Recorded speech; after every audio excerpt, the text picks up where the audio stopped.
Good morning. Happy Friday. Good to see you guys. Welcome back to the Daily Grind. I'm your host, Chump Change. This is live and recorded, and we got some good news today. The SEC dropped their case against Ripple, which is awesome, or this is yesterday, obviously. We have some, I guess New York is going to be suing the digital currency group Genesis and Gemini, alleging fraud, which is kind of interesting. So Crypto World CNBC is going to be played for that. We're gonna watch and see what they have to say about that news. And then we have I just have some other stuff like the ETFs being approved in 2023. I'm assuming that they're most likely it's going to be close to approval. It's kind of shocking. So Altcoin Daily actually made a great video with a bunch of news articles, so we're going to be getting into that. But let's see who's in the chat and see how you guys are feeling about this XRP win. It's pretty awesome. Mining Meister, what's up, buddy? Paddywhack Miner, good to see you. Nerd Beast, Leo Lustig, I saw my man DJ Mines in the chat. Good morning. Dumpster Fire, what's up, buddy? Love that logo you got.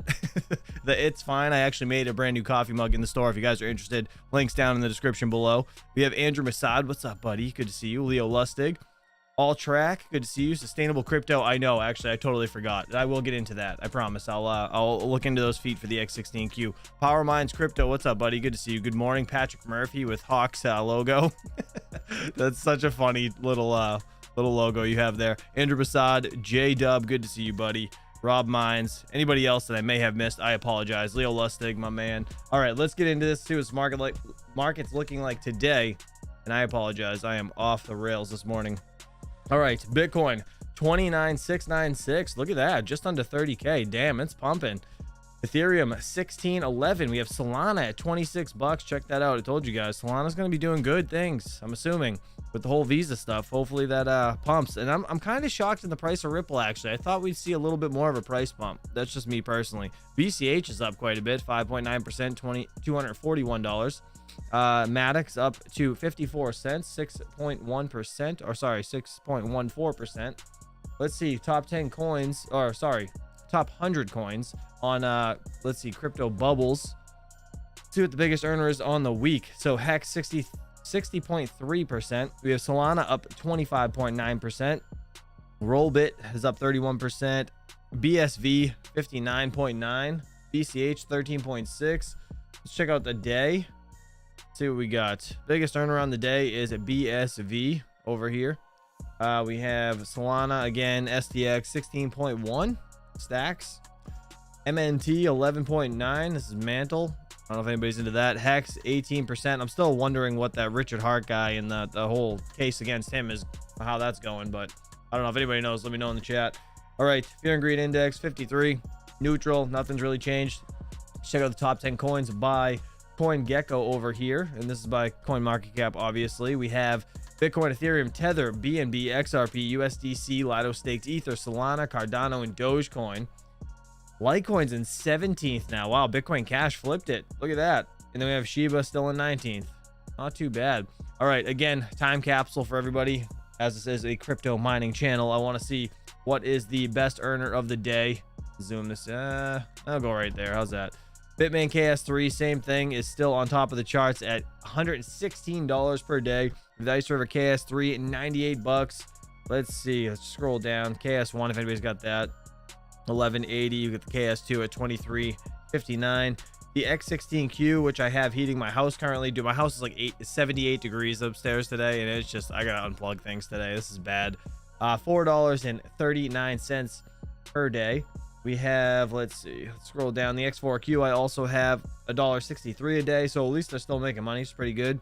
Yeah, even the X41U, look at that. Mining Octaspace making 0.68 cents. At least it's not negative. Could be worse, right? All right, let's get into this. If you guys have any questions, just at me in the chat. But we're gonna listen to CNBC television first about this whole New York agency sues digital currency group Genesis and Gemini. So I want to see what this is all about. Again, just at me in the chat, guys. That like button, appreciate you. Let's do it. Today, New York State sues digital currency group and Gemini for alleged fraud. Coinbase picks Ireland for its EU hub, and former federal prosecutor Paul Tuchman provides his legal insight on the latest in the SBF trial.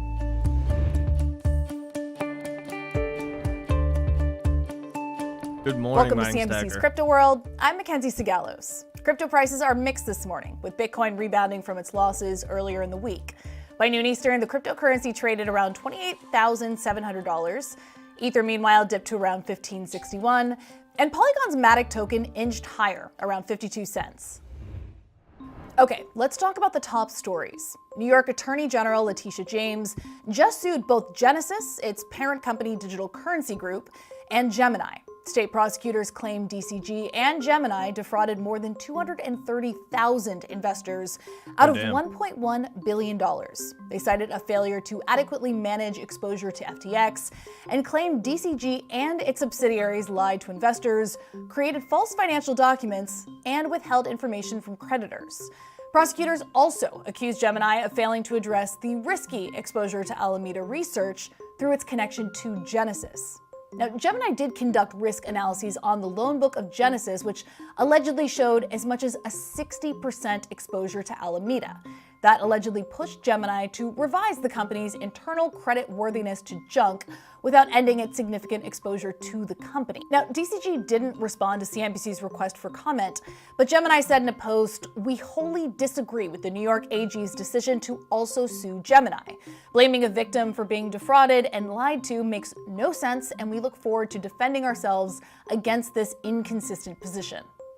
Next, Coinbase has picked Ireland for its European hub. The crypto exchange told CNBC that it plans to be operational with its MiCA license from day one, and that if and when that universal license is approved, it will use it to passport its services into Germany, France, Italy, and the Netherlands, along with other EU members. The company's chief legal officer, Paul Gural, said MiCA offers a more substantial and serious approach to crypto regulation compared to the US. Now, here in the States, Coinbase is still caught up in a court battle over the SEC's lawsuit, which claims the company operated as an unregistered securities exchange. What else is new?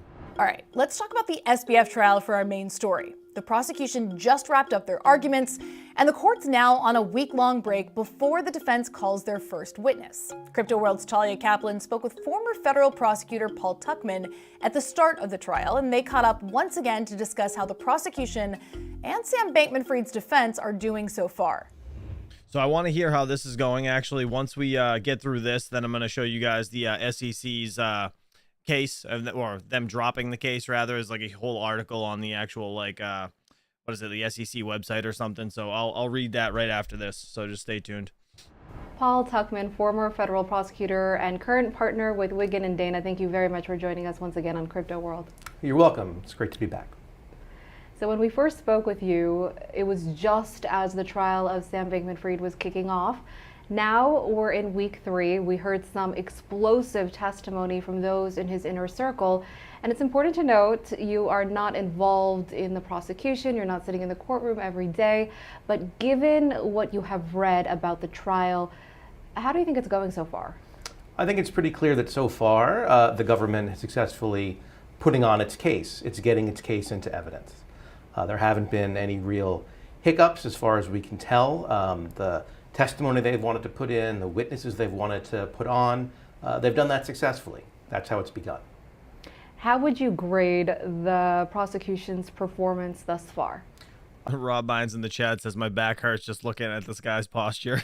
I think they would probably have to give them something of an A grade somewhere because of that. You know, they have gotten in a lot of evidence. They've managed to keep the cross-examination of their witnesses from being very damaging, and have been able to move the trial along at a decent pace. So all of those things are successful elements of a prosecution for them. And what about the defense? The defense has clearly had a much tougher time. I think they had a tough time because from the beginning they were facing a lot of pretrial rulings that prevented them from doing some of the cross-examination, I think, that they would have otherwise preferred to do. I think they also have had some difficulty, for lack of a better term, roughing up the defense witnesses on cross-examination. I think some of those witnesses have been well prepared, as they often are, and they have, for example, with Caroline Ellison, just as an example, it was there wasn't a whole lot of vigorous or harsh cross-examination, perhaps because the defense made a strategic decision that if they had done that, they would risk causing the jury to sympathize with her and hold it against their client, SBF, if they were to go after her in too aggressive a manner. When we spoke last time, you noted that you don't think Sam Bankman-Fried will take the stand during his trial. Did your mind change now that all this information came to the surface and we heard testimony from those in his inner circle? Real quick, I just put a poll in the chat. I want to know what you guys think. Is he going to go to jail, or are they going to let him off with a slap on the wrist? For the testimony that we've heard so far, I do think the chance is greater that he'll choose to testify. He doesn't have to make that decision until the very last minute. But I do think the chance is greater because, as you pointed out, the defense theory so far hasn't come in to evidence through the prosecution's witnesses, through that cross-examination. So the question it really is, how is the defense going to get that story before the jury? Remember, what a defense lawyer says during opening statements is not evidence, same as the prosecution. What's evidence is the testimony of the witnesses and the exhibits that are admitted into evidence. So, so far we haven't seen evidence to support the defense theory, but again, they get their opportunity to put on witnesses after the prosecution. Going back to Real quick, Nerd Beast said logic would say jail, but his connections to the Dems make me doubt that will happen. And yeah, dude, it's the amount of money he actually paid people. That's the only thing that's like got me on the fence if he's actually going to see a lick of jail time. You know what I mean? He might see a little bit, but a long time, I don't know. It's not going to be like the Silk Road guy. You know what I mean? the government's star witness, Caroline Ellison. She took the stand last week, and she was asked if she committed financial crimes. Without hesitation, she said yes, and then said that Sam Bankman-Fried directed her to commit those crimes. She also said that she, alongside SBF and other executives at FTX and Alameda, brainstormed to make balance sheets look better. What do you think about her testimony? How damning was her testimony? It was quite damning. Her testimony was very powerful, very effective, and exactly what I assume the prosecution wanted from her testimony. There was, as you mentioned, no hesitation in her about admitting that she herself had committed these crimes, which in a sense is sort of obvious, and she's already pleaded guilty under oath to committing these crimes. But the fact that she was able to acknowledge her guilt in a way that did not minimize in front of the jury what she had done, attempt to deflect the blame, even as she pointed the finger at SBF and said, he was the one who directed me to do it, that's very damning to SBF and very effective for the prosecution.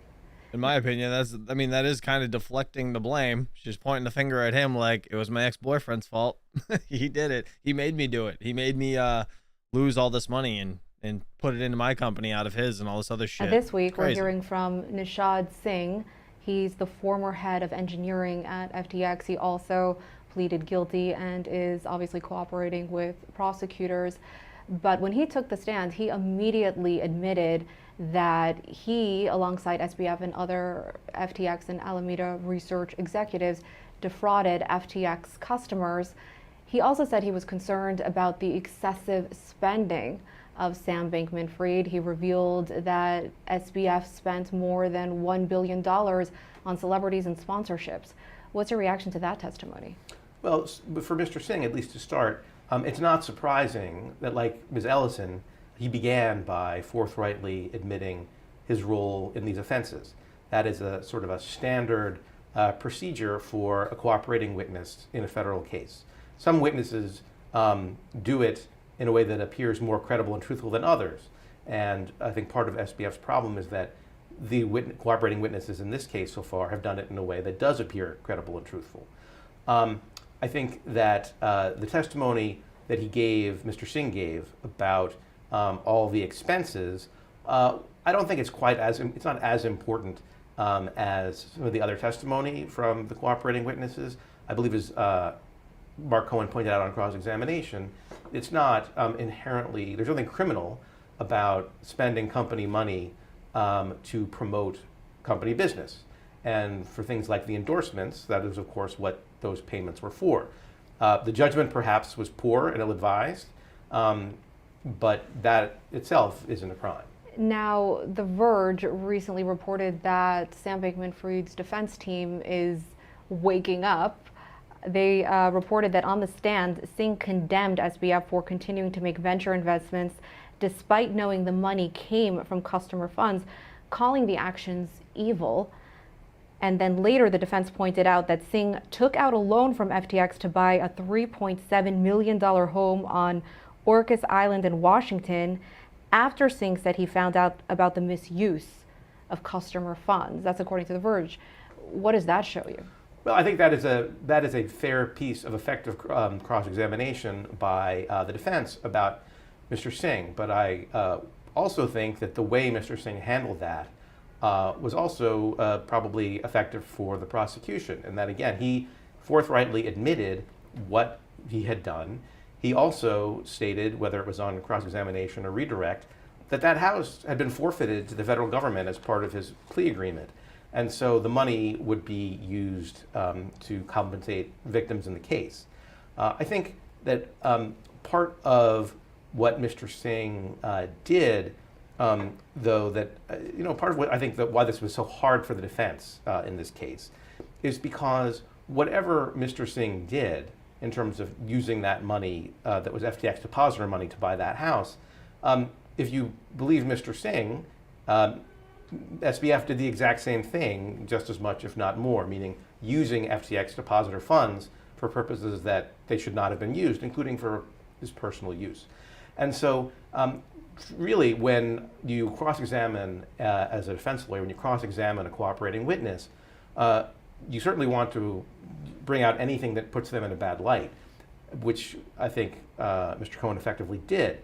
But what you really is most important about that cross-examination is to use those questions to convince the jury not only that the witness is a bad person, but that they have an incentive to lie and they shouldn't be seen as credible when they say that the person on trial committed the offense. And notwithstanding Mr. Singh saying, yes, I took that money, the fact that it was the exact same activity that SBF was allegedly engaged in lessens the damage to his credibility if the jury believes that SBF has done those kinds of things as well. Crazy. Shout out to Crypto World CNBC for that. That's nuts, man. I don't know. I feel like he's gonna get a slap on the wrist for some reason. I really do. Whatever. That is what it is. I don't know. Mr. 56, thanks for being a member for 30 months. 30 months. You know, it's kind of crazy that I've had this YouTube channel for like 3 years, just about. Like, where did these 3 years go? Damn. Well, I appreciate you, though. Thank you so much for that. All right, let's, what am I doing? Let me see. Let's blow this up. Apologize for blinding you guys, but let's see. This is the actual, sorry, this is the Business Wire, I guess. This is the website. It says Ripple in landmark SEC surrender. Ripple CEO Brad Garlinghouse and executive Chairman Chris Larsen are cleared of all baseless allegations. It says San Francisco, let's see, Business Wire. Ripple, the leader in the enterprise blockchain and crypto solutions, announced today that the CEO Brad Garlinghouse and executive chairman Chris Larsen were cleared of all claims brought against them by the U.S. Securities and Exchange Commission's the SEC. The SEC voted to dismiss charges with prejudice, a stunning capitulation by the government. Let's see. This victory is the third consecutive triumph for Garlinghouse, Larsen, and Ripple, coming on the heels of July 2023 ruling that declared XRP is not in and of itself a security, and a subsequent October decision to deny the SEC's request for an interlocutory appeal. For nearly 3 years, Chris and I have been the subject of baseless allegations from rogue regulator with a political agenda, said the Ripple CEO Brad Garlinghouse. Instead of looking for the criminals stealing customer funds on offshore exchanges, they were courting political favor. The SEC went after the good guys. Along with our entire company of innovations and entrepreneurs who are building a regulated business based in the U.S., we look forward to the day this chapter is closed once and for all. Now, the SEC has dropped the curtain on their absurd theatrics against Chris and me. So this is what I'm going to do is I'll put this entire thing in the chat. Let me see. Let me copy this entire article if you guys are interested. I do have this whole thing in the description as well. So it's pretty, yeah, they're basically giving them shit for allowing FTX to more or less, you know, slip under the eyes or the fingers of the SEC. And, you know, they're focusing on Ripple over here when FTX is sitting there doing all this shady bullshit. And now all that came to life and billions of dollars are lost. So it's a huge win for Ripple and everybody, honestly, in the community, which is cool. Like all the XRP army. And now I know you guys don't like, some of you guys don't like Ben Armstrong, right? But it is what it is. You either love him or you love to hate him. It's whatever. I'm still going to give him a like on this video. And I do want to play this because he does talk a little bit about it. So let's just hear what he has to say. XRP wins, why the SEC has given up on Ripple. It's I do value his opinion. He's been in the space a long time and he's more educated with Ripple than I am. So it's nice to hear words from people that actually know a bit about the project. So let's hear what he has to say about this. If you guys have any questions, at me in the chat. Brad Garlinghouse and Chris Larson, two of the defendants, if you will, in the SEC lawsuit against Ripple and Ripple Labs. The case against them has been dropped by the SEC. This comes one day after we saw Gary Gensler seemingly change his tune on Bitcoin ETFs. And as somebody said on Twitter that I saw, can't remember who it was, or I'd credit them, this is not a settlement, this is surrender. The SEC, Facts. you are... I honestly, that is such a good fact because, you know, like Gary Gensler, right? He's been dunked on so many times in court and from like the actual... what do they call them? The chair, right? The whole commission that he sits in front of, and they just sit there and bash on him for like literally 4 hours straight. It's unreal how many times he gets yelled at by every individual person up on that freaking stand. It's crazy. So it's yeah, I mean, I think he's just given up. Like, why are you gonna continue to sit here and point fingers at shit that you have nothing to stand on? So that's kind of the thing he's talking about. Are watching in front of your eyes as the SEC is surrendering to Ripple Labs, and in a lot of ways surrendering to crypto. That's what I see happening here, guys, and this is huge news for XRP. Now, I believe the part of the case that's still over the institutional investing still has to be looked at, but there were a lot of people that thought that XRP was going to, that the SEC was going to attempt to settle with Brad Garlinghouse and Chris Larson. Now, there was no settlement, guys. And this shows that there really are only two possibilities going forward for the SEC. Number one, this is completely over. It's over. Ripple is your first major regulated cryptocurrency. Facts. Yeah, even more highly regulated than Bitcoin. Bitcoin is kind of regulated by default, considered a commodity by default. In my opinion, there's never been a case over it. It was just a statement that William Hinman made. We know it covered Ethereum as well at the time. Where are my ETH gators at? Where are my ETH gators at? But the point is that, you know, now when you take a step back and you look at this overall, you got to understand this is an incredible day for Ripple. This is an incredible year for Ripple, incredible year for XRP, incredible year for people holding XRP.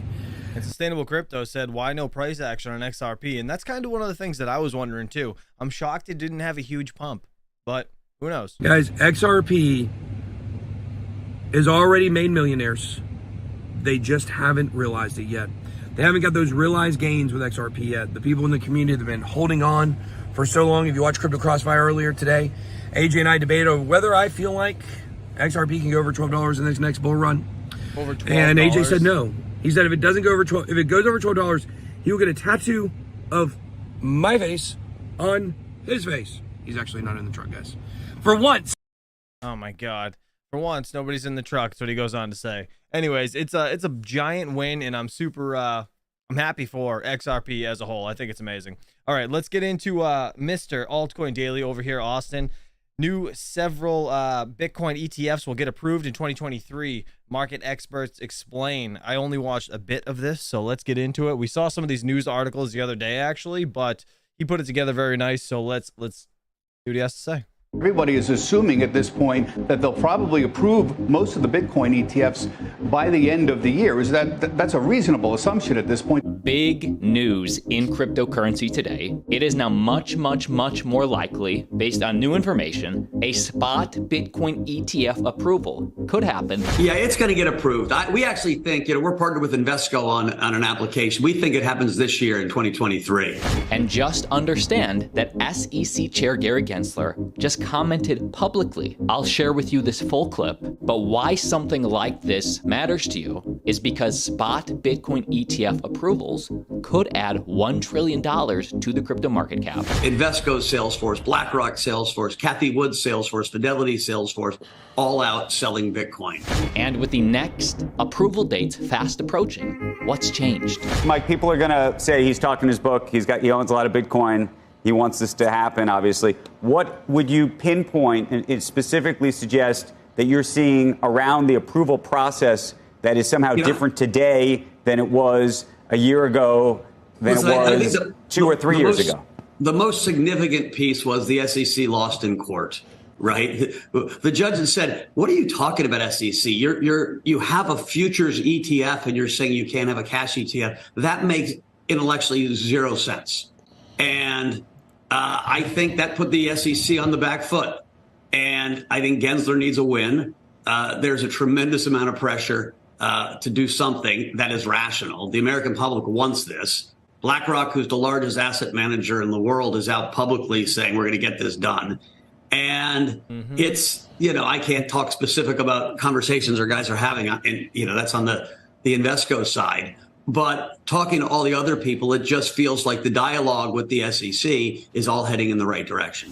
So I love when they say shit like that. Like, I can't say what the conversations are that we're having, I guess, like on in the backside, right? It just makes you feel like they're doing insider trading bullshit. I mean, what else is new? Yes, the SEC just had a major loss against Grayscale in the courts. They have announced they won't appeal. And while Gary Gensler seems to have changed his tune, you tell me, again, I'll share this with you. Let's just be very clear on what the experts are noticing as a difference with the SEC. But when you say the dialogue with the SEC, have you seen a shift, a fundamental shift in the way the SEC, anecdotally, I imagine, would have to be the only way you'd know this, has changed the approach to thinking about this in light of that lawsuit, which is to say, Lena Khan has lost lawsuits before, in her agency at the FTC. That hasn't shifted the way she thinks about antitrust regulation in the United States. Yeah, just the public filings back and forth and the comments you're reading online of people's comments are much more constructive. And when you go to the comment period, what they're asking about all seems much more specific than general. And that seems to be a good sign. Cathie Wood also explains the change she's seeing with the SEC. Cathie, you're one of 9 applicants for a spot Bitcoin ETF. It looks like the SEC is going to be forced to approve a spot Bitcoin ETF. What, if any, communications have you had with the SEC about your application? Where are we in this whole thing? Well, it was publicized and disclosed. I think it was last week that we had responded to the SEC's request for information around our Bitcoin filing, and we responded. And that's basically all we can say. I think many people think the fact that the SEC chose to ask questions is a change in behavior. And therefore, I do think hopes are rising that a number of Bitcoin ETFs will be approved. Yeah, my understanding is the court now is going to issue a mandate about how to enforce their decision here to the SEC, and their SEC is going to basically follow that mandate. Everybody is assuming at this point that they'll probably approve most of the Bitcoin ETFs by the end of the year. That's a reasonable assumption at this point? They lost the court case. They chose not to appeal it at this point. Right. And I do believe maybe the reason they're saying by the end of the year, early next year, I know our final deadline on this filing is January 10th. And so, and I think we're first in line. But as you say, a number of Bitcoin ETFs could be approved at the same time. Yeah, her glasses are pretty gnarly. She definitely walks into walls. She takes those off. Everybody in the chat could be approved at the same time. But because this is an ongoing story, be sure to click subscribe. We drop a video every single day, keeping you informed. And here's Gary Gensler's latest message when asked about a spot Bitcoin ETF. Something else that happened last week, or rather didn't happen, was the SEC acting to appeal a court ruling from August in the Grayscale case. Grayscale, of course, trying to convert GBTC into a spot ETF. I know you can't comment on ongoing litigation, but should we still be considering that ongoing litigation given that lack of appeal at this point? And if not, what happens next? Wait, didn't you just say that you knew I wasn't going to comment on the litigation? But let me just say. But is it still ongoing since you didn't appeal? We didn't appeal last Friday. I think that's accurate. So you could still in the future in another form. But what we have in front of us, just so that the viewing public understands, we have not one, but multiple, I think it's 8 or 10 filings that the staff and ultimately the commission is considering for what's called exchange-traded products, for Bitcoin to be in a security. So the Bitcoin would be held, and then there'd be something called an exchange-traded product, and that would trade on various stock exchanges. And those filings are in front of us. I can't prejudge any one of them, but there's 8 or 10 that we're looking at. Wow. Like the video, get this information out there. And to me, this is the warmest, most open I've ever seen Gary when talking about Bitcoin spot ETFs. And looking at where we stand. At least he went and started answering the question. Today, the next 3 approvals would be in mid-November. Honestly, these 3 aren't the big names. It would be Grayscale, ARK, Bitwise iShares, VanEck, WisdomTree, Invesco, BlackRock, of course. Those have the best chance to me, and many of those approvals are in mid-January. CoinDesk TV explains. BlackRock, JP Morgan, Barclays, Fidelity, Franklin Templeton. The significance of those names is pretty large, and they're all the firms that have been mentioned alongside crypto headlines in the past week or blockchain. And you compare that to 12 to 18 months ago, and the names that consume crypto headlines are all now bankrupt. So this is what I would consider a new leaf being turned over. And given the SEC chose not to appeal the Grayscale district court loss last Friday, this upcoming Friday on the 20th, that mandate will be released, basically putting the ruling into effect. And so, Fink and all these other kind of top Wall Street firms would not be voicing these public opinions if the SEC were going to deny their ETF applications. BlackRock and Fidelity, they just don't put the reputation on the line like that. Now, also, I do have to mention the latest altcoin news happening. This channel keeps you updated on both Bitcoin and altcoins, but Polygon has just proposed a council for decentralized governance, names 13 members. So this committee will consist of 13 people, including officials from Coinbase and the ETH Foundation. And this is all to bring leaders from all over crypto, leaders into Polygon. So the biggest names to me would be crypto on-chain sleuth Zach XBT. He's on the council. Anthony Sassano, huge Ethereum bull, on the council. We also have Coinbase. We also have Justin Drake from the ETH Foundation. And what this means to you, this proposal, known as PIP29, will be responsible for the narrow, in-scope, time lock limited changes to system smart contracts implemented on Ethereum for existing and future Polygon protocols, meaning the council will weigh in on future updates, and the council will also execute the community-led process to initiate future upgrades, including those proposed in the frontier phase of Polygon 2.0. Be sure to click subscribe. Shout out to Altcoin Daily for that. Full video is in the description below. We already watched all this. All right. Yeah, so again, this is pretty big news for Ripple and honestly everything else. Let me see. I thought, was Matic actually pumping? Let me see. Let's check out Polygon Matic real quick and just see what the price was. It was up 5.4%. So I guess big things are coming with that. Actually, it's pumped. This is the, oh yeah, no, it's only a couple cents. That chart looks way better than it was, just like 2 seconds. Go to a year. It's actually, man, it's down a lot. over the past year. I mean, what isn't, I guess, right? Let's check out. So there's another coin that's been pumping, Varus coin, right? I think I'm gonna get my CPU mining rigs on today. Holy shit. Oh my god, $1.04.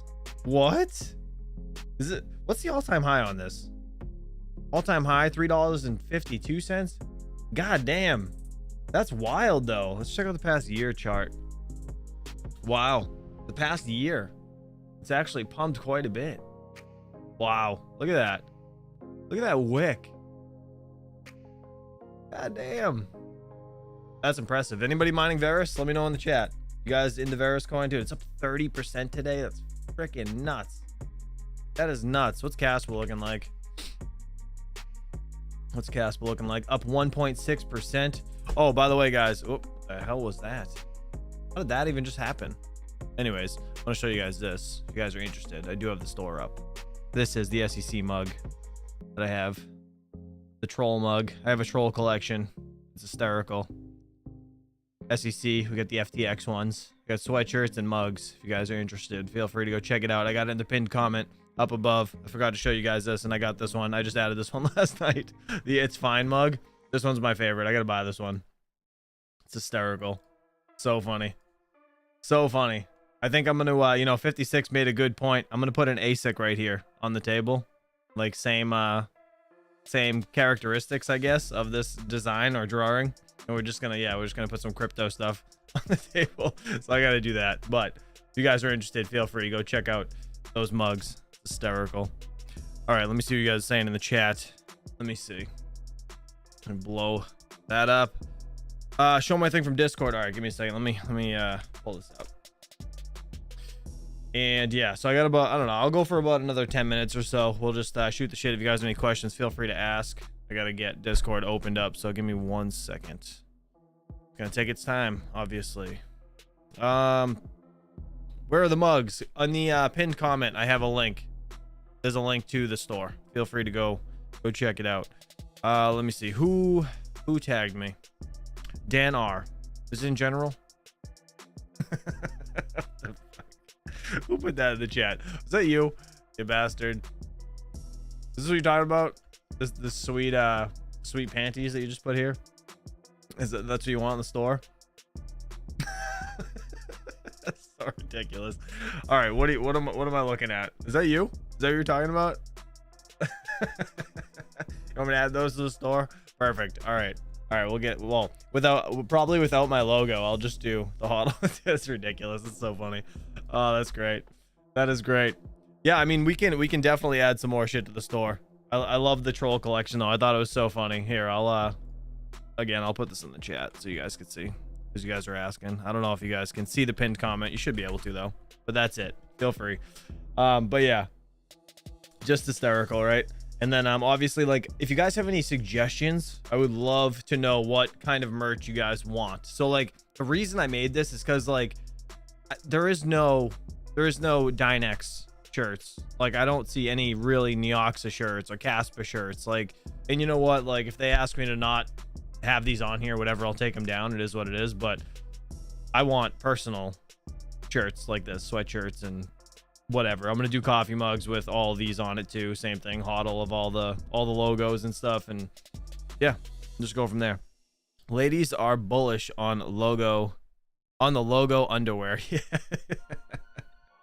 Crazy. Stickers, yeah, we should get stickers too. I might get stickers. I'll see if we can get stickers on here. I don't know, this is a new site. I've never messed with it, but I'm trying to keep like prices low on everything, because I know, like, I mean, $35 for a sweatshirt isn't too bad considering, right? When you typically pay like $50 for a freaking sweatshirt, it's nuts. But these mugs are the biggest thing, because I want a mug to drink out of every day. So I ordered all 6 of these, like these 4 and these 2 right here, and then I made all these yesterday, and I'm like, shit, now I gotta buy freaking so many more mugs. But whatever, it's just cool. I just want merch that I want to wear personally, so, or use personally. So you guys let me know if there's anything you would like to see on there, and I'll get it on there. Let's see, Andrew Masad, appreciate you, buddy. Let's see, the hippies like enamel pins. What is that? Pins like the circle ones? Is that what you're talking about?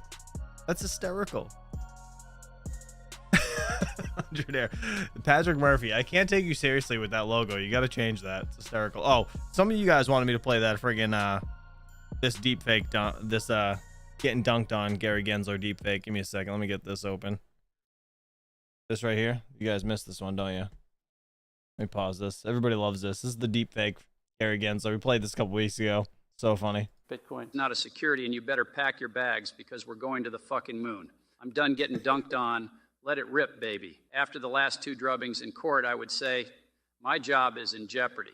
Actually, I never wanted this bullshit job. Now I am left with a shame name and a booty hole that is quite stretched out. And I think the SEC's behavior in some of it has been, I don't know, I would say embarrassing as a U.S. citizen.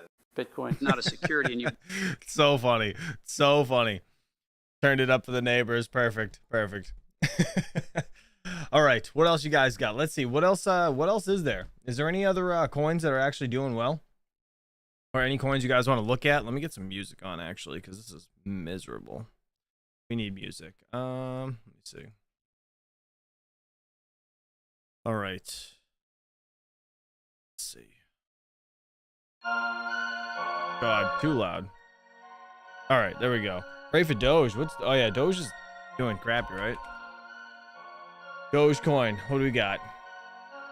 Under 6 cents. Gross. Dude, Dogecoin. What do you guys think, man? Honestly, what do you guys think? Do you think we're gonna see another, like, I don't know, close to $1 Dogecoin in the bull run? What do you guys think it's gonna be?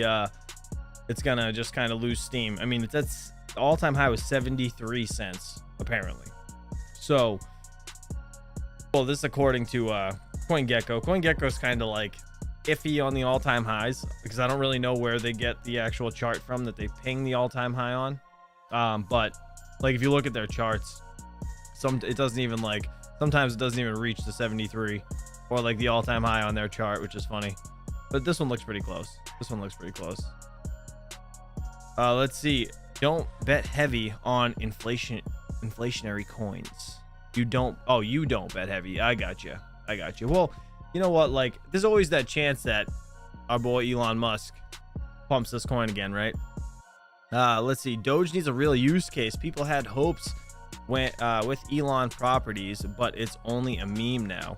Yeah, I mean, it is now. So, I mean, again, once regulatory clarity comes through, right, and the SEC kind of slows down on giving all these coins shit, I think, like, it's not out of the realm of possibilities for Elon to actually use this coin for something other than just being a meme. So, I don't know. All we need is one more pump, man, and then I'm getting out of it.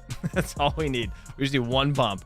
Yes, I'm praying for Doge X implementation with them filing for crypto licenses in different states. Yeah, actually, you know what? I did hear that. Where did I hear that, actually? Let's see. Crypto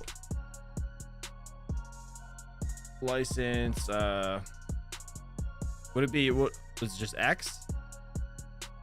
Wouldn't be an, oh yeah, it is. It's just Twitter, right? Let me see. I just did Elon. We'll see. There we go. This is August 31st, actually. So yeah, this Elon Musk has licenses in multiple U.S. states to process payments, including crypto. Interesting. Let's see what they got to say about that, actually. I have not seen this yet. Let's turn this down. This is CoinDesk. If you guys don't know, they do have a YouTube channel. X, formerly known as Twitter, has obtained money or currency transmitter licenses in 7 U.S. states, with the most recent one being Rhode Island. Musk has hinted at supporting crypto on the platform for a while, even briefly changing the logo from Twitter's bird to the Dogecoin dog before rebranding. Amatoj, what are your thoughts on this new development? Thoughts. That's a very interesting word you've used right now, Jen. Yeah, look, it's Elon Musk, man. He does anything, we got to take note. And it's X now, of course, formerly Twitter, that has done this. Now, here's what happened on Twitter. When news got out of Rhode Island and some of these other payment licenses from the other several US states, everyone got excited and like, okay, he's probably offering crypto services, but that's not the case. Rhode Island's license does allow for the ability for X or Elon Musk to basically go ahead and offer crypto services. We don't know if that actually means that he is now offering crypto services. Obviously, he isn't. Otherwise, we probably know he kind of tweets everything out. And as for the other states that we know of, every state has different requirements, and all we can say right now is that just because in these other states, to be specific, Arizona, Maryland, Georgia, Michigan, Missouri, New Hampshire, it doesn't necessarily mean that the license means they can actually offer crypto services. One theory out there is obviously that he's just getting his ducks in a row if and when the SEC backs down. I think that's an important point you bring up, Amitoj. Payment services doesn't always mean crypto services, although this is a very crypto-focused news show. This reminds me of Coinbase's ambitions also to create a super app that has messaging and payments involved. I believe that Brian Armstrong has said that their goals are to be the WeChat of the West. Seems like there's a little bit of a race going on here. Brian Armstrong said that he wants to have a whole crypto chat platform. That's kind of strange. I didn't know that. That's neat. Pretty neat. Let's see. All right. LTC is low. Maybe accumulate more by converting. Converting LTC to Doge. Is that what you're saying? All set? That's what you're saying. Let me know. Be interesting. It's a good take on it. Why not? You could, right? You could just throw if you have like an L7 or something, you could throw it to unMineable if you really wanted just Dogecoin, but I don't know. I like the fact, it's most of your earnings is in Doge anyways. So yeah, I don't know. I like the LTC better than Doge, to be honest, but that's just me. Let's see. Do not tie your assets to social media. They can suspend you and you get locked out. FX. It says Techman Ty. Thank you for the $5 super chat, dude. You're awesome. Appreciate you. The LTC is the current block size as of BTC. It says backwards miner. Interesting. That's very neat. I didn't know that. Let me see what else you guys are saying. Steven Cicero said, do they have drinkware? What do you mean? Oh, you talking about my what's it called? The store? I was so confused. Like Yeti, Arctic stuff. I don't know. I have to look. I could check though. I could definitely check. You said, is it Arctic? It's just R in tick. It's not ARTIC? Or are you spelling that wrong? Because you spelled it twice. So I'm assuming it's just regular R. I don't know. We can check. He said makes a cooler for the 12-ounce cans. Perfect for Red Bull. Interesting. I didn't know that. I'll check it out though. I'll check the store. Man. All right. I didn't know that was a brand. That's kind of neat. All right, let's just check. I guess, you know what? There's really no other coins I really give a shit about right now. Actually, you know what? Let's see what Dynex is looking like. Because Dynex is pretty, let me see. Dynex has been pumping lately, but I don't know if it's still doing all right. Oh, it's still $1 almost. It's down 3.8%, but 98 cents. That's pretty good. I'm still shocked that Veriscoin is doing better than Dynex right now. So what did it have? Like some sort of it wasn't a fork. What the hell was it? Something to do with Ethereum. Somebody sent it to me yesterday in Discord. Who was it? Let me see. Mr. Black Cat. I believe it was you. And you said that's probably why. Let me see. Let me open it up. Open in browser. Of course, that would go over my screen. All right, let's see. Mandatory upgrade for mainnet to remain connected to the main blockchain network. Highly recommended for testnet. Protocol changes will activate on mainnet just under 24 hours from now at block whatever. It's the bridge.v ETH bridge converter basket ends its pre-launch phase at whatever. Currently expected at about 1850 UTC Friday. So this is probably why Veriscoin's price is pumping like crazy, right? Let's see. Activities on the mainnet. All transactions sent from Ethereum to Veris since about 16 UTC today, which are still pending, should show up on Veris mainnet. Neat. What's new? It says fixes an issue that prevents cross-chain imports sent from the Ethereum blockchain to Verus from properly verifying the necessary cryptographic proofs when recently Ethereum mainnet proofs crossed a threshold in size that required multiple, I don't know, I can't read the rest. Anyways, this is over on the Discord. If you guys are interested, go check out Verus Coin Discord. I'm not in there, to be honest, but I would I'd just open it myself if I could. All right, anyways, guys, hopefully you guys enjoyed the show. I appreciate you guys hanging out. I have to get out of here because my kid is now not feeling well. As you guys know, my wife had COVID at the beginning of this week, and my daughter had 101-degree temperature at like 5 a.m. this morning. So yeah, just feels like it never ends. Anyways, hopefully you guys have a good day. I'm gonna leave you guys with this. As always, on Friday, we have a happy Friday ahead of us. Let's do it. It is payday. Peace out. Catch you guys on the next one. I'll see you tomorrow morning, bright and early, 9 a.m. Eastern Standard Time. Peace, peace.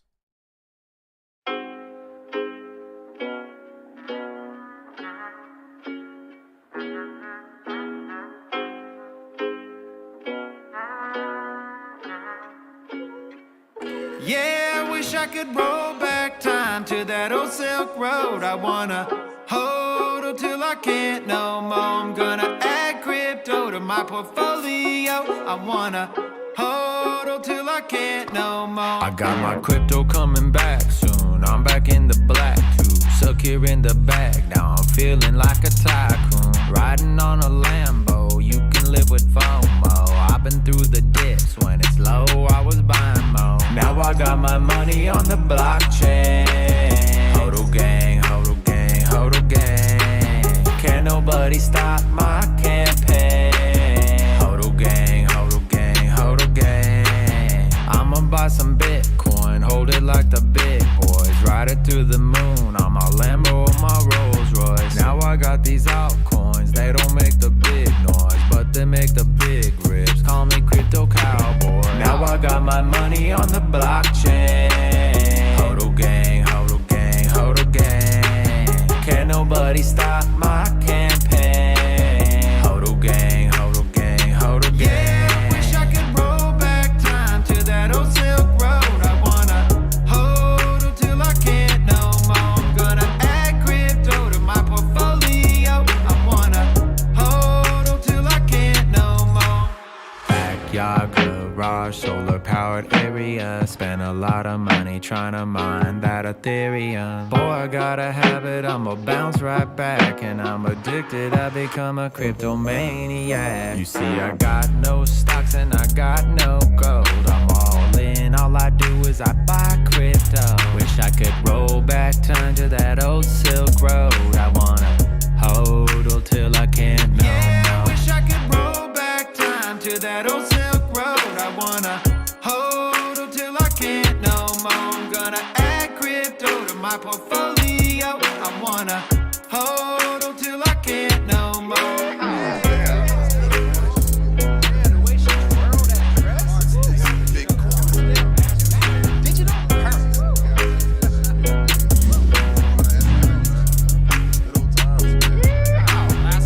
Happy Friday. See you guys tomorrow. Peace, peace. Hit that like on the way out. Appreciate you all.